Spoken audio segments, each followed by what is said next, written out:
এই মুহূর্তে যে ব্রেকিং নিউজ নেব, ভালো করে দেখুন। পাকিস্তানের ঘায়ের ওপর ফের আঘাত, একটা ঘা না শোকাতে শোকাতেই আরেকটা ঘা। বালুচিস্তানে এবার পাক সেনার গাড়িতে হামলা। হে ভগবান, দুটি আইডি বিস্ফোরণ ঘটায় বালুচ মুক্তিযোদ্ধারা। একদিকে ভারত মিসাইল স্ট্রাইক করছে, আর অন্যদিকে বালুচিস্তানে কেচ প্রদেশে জামুরানে হামলা, ভয়ঙ্কর অবস্থা। আর অন্যদিকে পাকিস্তান কি করছে? বাংলাদেশিরা নিজেদের দেশটাকে আসলে ডোবাচ্ছে এই পাকিস্তান পাকিস্তান করে। বেশ ছিল তারা ভারতবর্ষের সাথে, বেশ ছিল তারা অগ্রগতির পথে, উন্নয়নের পথে। এখন জেহাদ এবং জঙ্গিপনার পথে দেশটাকে নিয়ে যাচ্ছে এই মোহাম্মদ ইউনূস। আরেকটা ব্রেকিং এই মুহূর্তে, যেখানে পাকিস্তান এই মুহূর্তে কি করছে?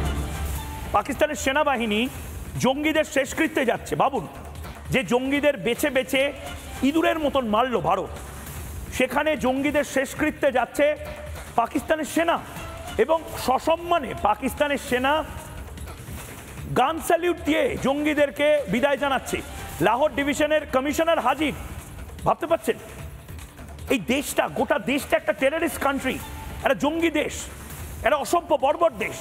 দেখতে পাচ্ছেন, স্যালিউট করছে যাদেরকে ভারতবর্ষ ধরে ধরে টার্গেট করে করে মারলো, তাদেরকে গান স্যালিউট। কর্নেল দীপ্তাংশু চৌধুরী, আমরা প্রত্যেকে, আপনি ময়ূক যেটা দিয়ে বলা শুরু করলেন, কালমা পড়াতে, এখানে আমাদের কালমা পড়াতে গিয়ে ওখানে বালুচ লিবারেশন আর্মি ওদের সারকালাম করে দিচ্ছে, মাথাটাই কেটে নিয়ে চলে যাচ্ছে।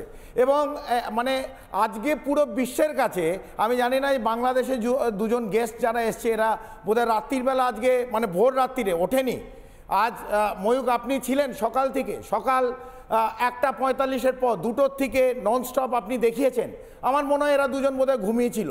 যে 25 মিনিট পুরো বিশ্বকে কাঁপিয়ে দিল ভারত, এখন তারা বলছে এটা, এই ছবিগুলো ঠিক নয়, এই ছবিগুলো আমরা নাকি বানিয়েছি। আমার পুরো বিশ্বে মার্কিন যুক্তরাষ্ট্র থেকে প্রত্যেকটা রাষ্ট্র এই আজকে মেনেছে, এবং ইসরায়েল, মোসাদ, তারা পর্যন্ত আজকে মেনে নিয়েছে ভারত কি করতে পারে।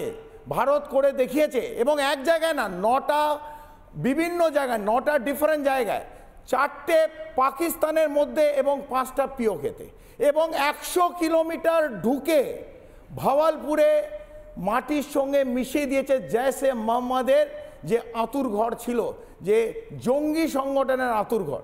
এবং যারা যারা মারা গেছে তাদের আবার একদম পরিষ্কার হয়ে গেল আজ বিশ্বের সামনে, পাকিস্তানের সামরিক বাহিনী তাদের আবার কাঁধ দিচ্ছে। আগে খেতে দেয়, অস্ত্র দেয়, জঙ্গি ট্রেনিং দেয়, যখন মারা যায় পাকিস্তানের ফ্ল্যাগে তাদের এই জঙ্গিদের তাদের ঢেকে আবার তাদের শেষকৃত্যের জন্য নিয়ে যাচ্ছে। নানা ধরনের কন্টেন্ট দেখার জন্য লাইক করুন, শেয়ার করুন আমাদের ফেসবুক পেজ, সাবস্ক্রাইব করুন আমাদের ইউটিউব চ্যানেল। পাশাপাশি অন্যান্য ব্রেকিং নিউজের জন্য অবশ্যই চোখ রাখুন রিপাবলিক বাংলায়।